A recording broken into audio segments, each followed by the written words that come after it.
To be here on this Human Rights Day on behalf of the Social Justice Roundtable of the Unitarian Church of Staten Island.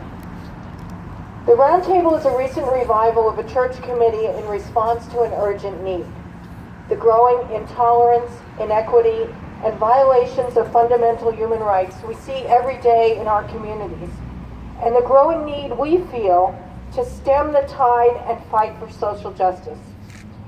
For those of you not familiar with Unitarian Universalism, it's often been referred to as a religion of deeds, not creeds, with concerns of basic human rights at the forefront.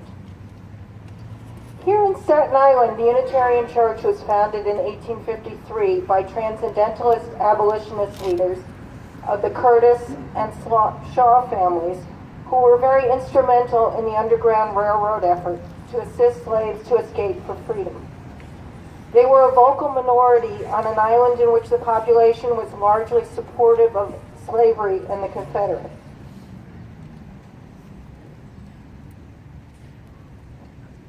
Today, our Social Justice Roundtable is involved in supporting the fight for human rights, specifically in Staten Island.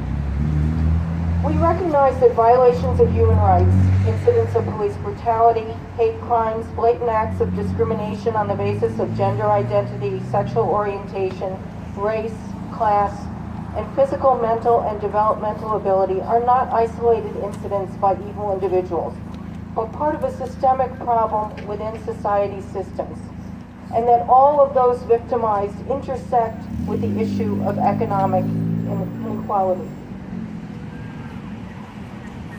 Our Unitarian Universalist tradition places its faith in people to create a more loving community for all, guided by justice, equity, and compassion in human relations. Challenging extreme inequality has now become a moral imperative.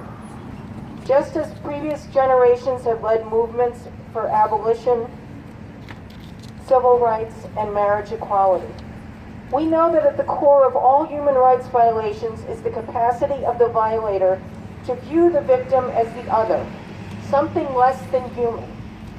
We know that in the atmosphere since the election, there have been many who act as if they now have a license to violate the rights of those they consider the others. The theme for this year's Human Rights Day is to call on everyone to stand up for human rights, to reaffirm our common humanity by taking a stance individually and collectively whenever we see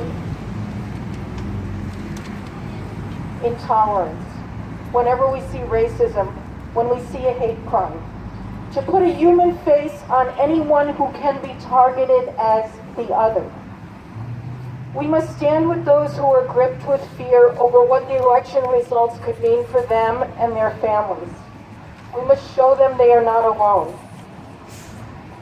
Today, I reach out to each of you who share that commitment to pledge our solidarity and collaboration in the call for human rights. The first action of our Social Justice Roundtable was a demonstration on December 1st at the TD Bank on Forest Avenue in Staten Island in support of the Standing Rock Sioux and other tribes whose land and water was threatened by the Dakota Access Pipeline. TD Bank is a primary investor in the pipeline construction, and I thank all of you here today who joined us for that demonstration on that National Day of Action. As you undoubtedly know, the court has ordered a halt on the pipeline construction. But while we and the Sioux can celebrate this victory, we know in our hearts that it is undoubtedly just a temporary reprieve. That forces are already in the works to continue the construction in January, and that our president-elect personally has nearly $1 million invested in that pipeline. Our mission as a Social Justice Roundtable calls us to reach out to others concerned with issues of human rights and social justice and grassroots coalition action to engage in educational activities and actions that not only attack the individual incidents of human rights violations, but the systemic roots of injustice that promote the policies and practices that enable and implicitly condone such violations.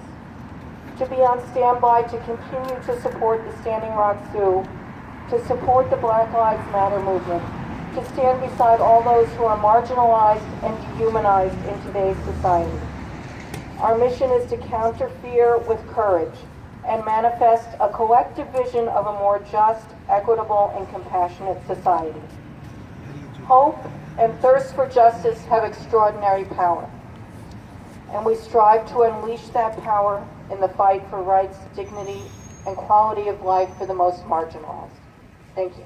Thank you.